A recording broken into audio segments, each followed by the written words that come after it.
merangkum apa yang dirimu sampaikan ya. Ketoke tak rungokno mang aku iso baleni deh. Iso baleni apa sing mbok sampekno.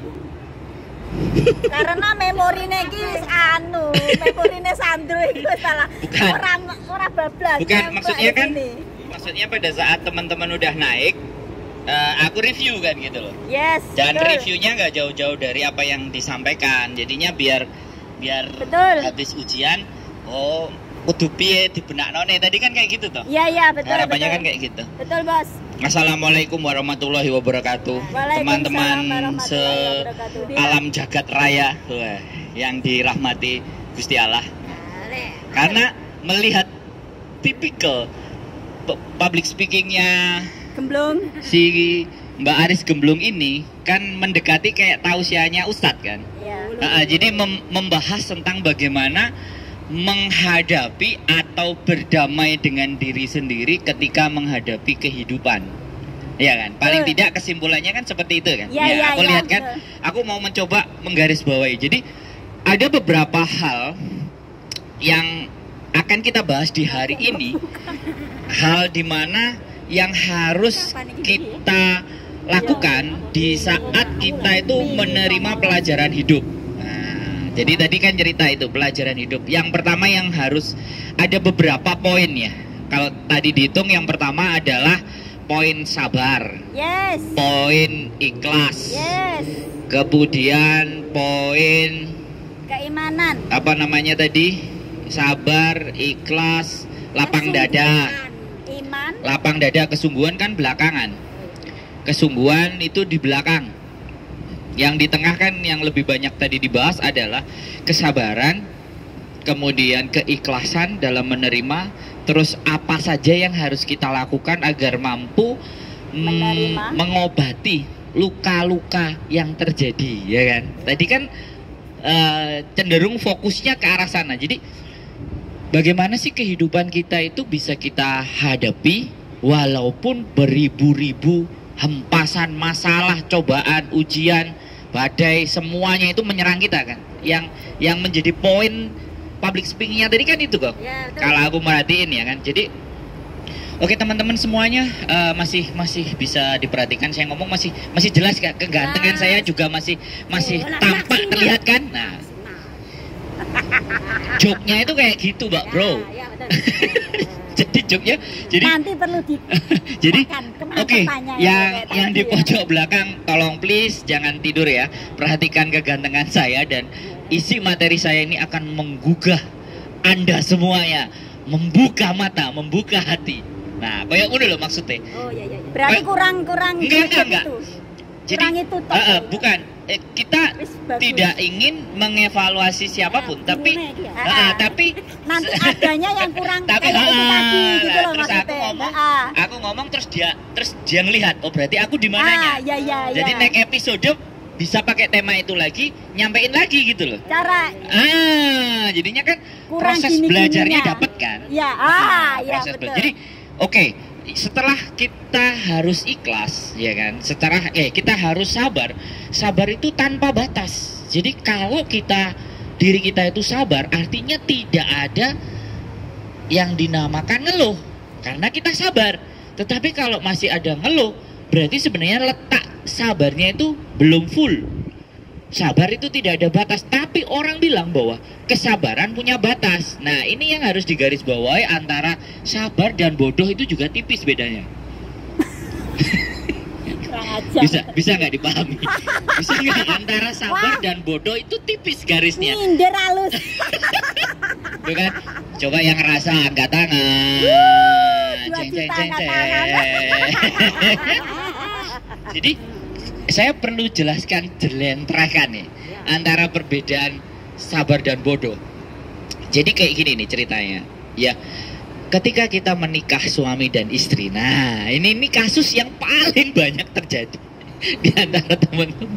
Saya tidak menyinggung siapapun ya di sini, saya tidak menyinggung siapapun, tapi saya mencoba untuk mengkaji apakah itu benar. Nah, apakah teman-teman ngerasakan? Nah, boleh dievaluasi, Kak. Mudah-mudahan apa yang saya sampaikan salah loh ya. Mudah-mudahan yang saya sampaikan salah. Tapi kalau yang saya sampaikan itu benar, ya cukup direnungi dalam hatinya sendiri-sendiri.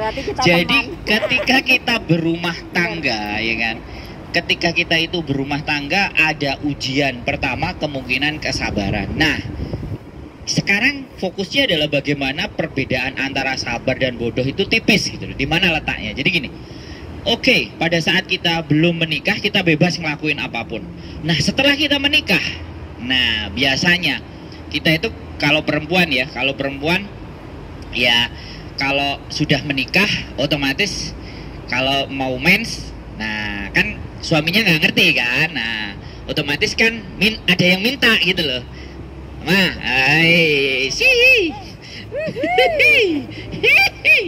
ada yang kayak gitu nggak? Terus pengalaman pribadi, jadi pada saat kayak gitu, terus kita kan mesti nyampein baik-baik dengan penuh kesabaran. Pak, oke, sip.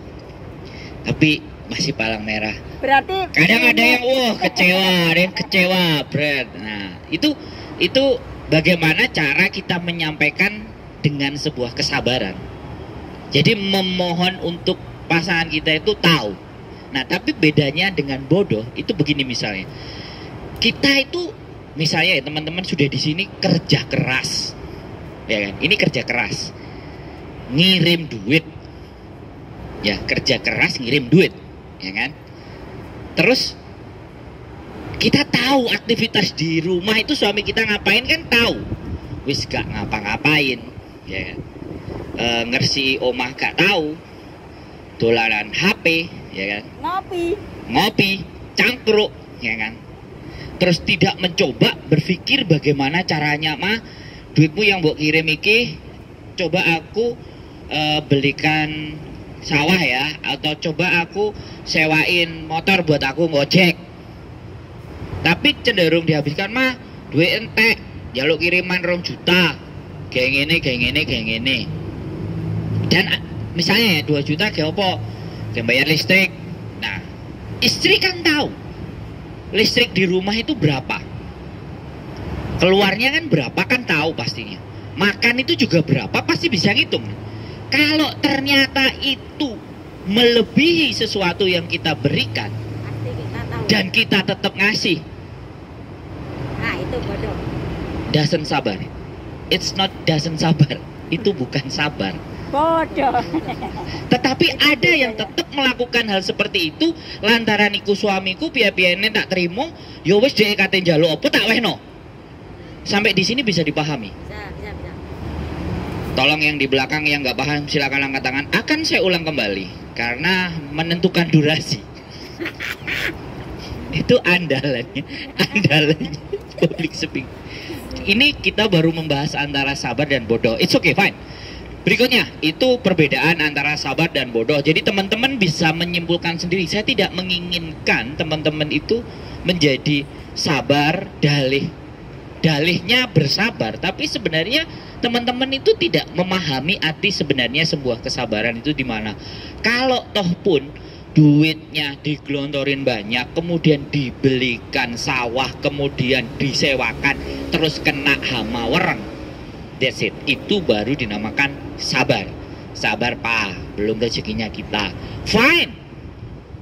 Jelas kan bedanya kan? Tapi kalau digunakan sesuatu yang pada kenyataannya kita nggak tahu dan nggak masuk akal, come on guys. Nah, come on guys, kalian smart lah.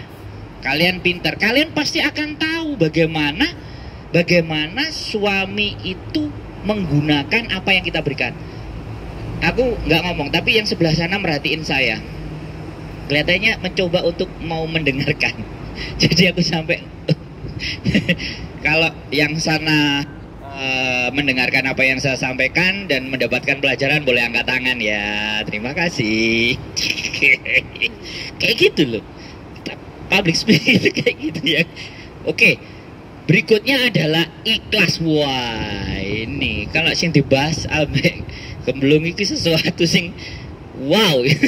Wow. Jadi aku ngerasa nemu materi ini.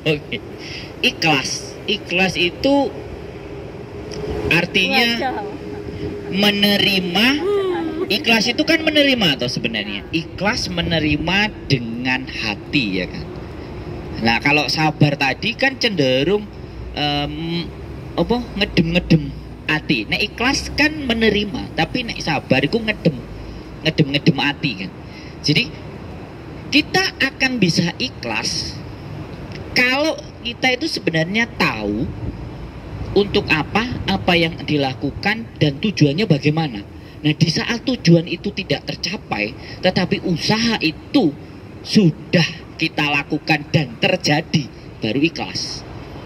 Nah sekarang pernyataannya gini, contohnya banyak kan teman-teman yang suaminya punya tanah, ya kan, mau bangun rumah.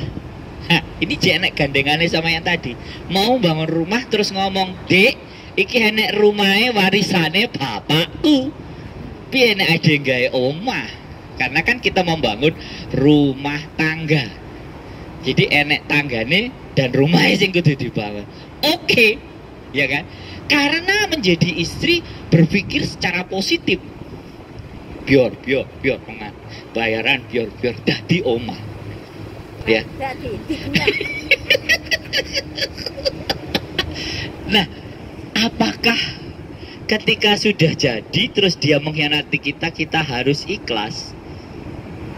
Itu yang dinamakan bukan ikhlas, bodoh.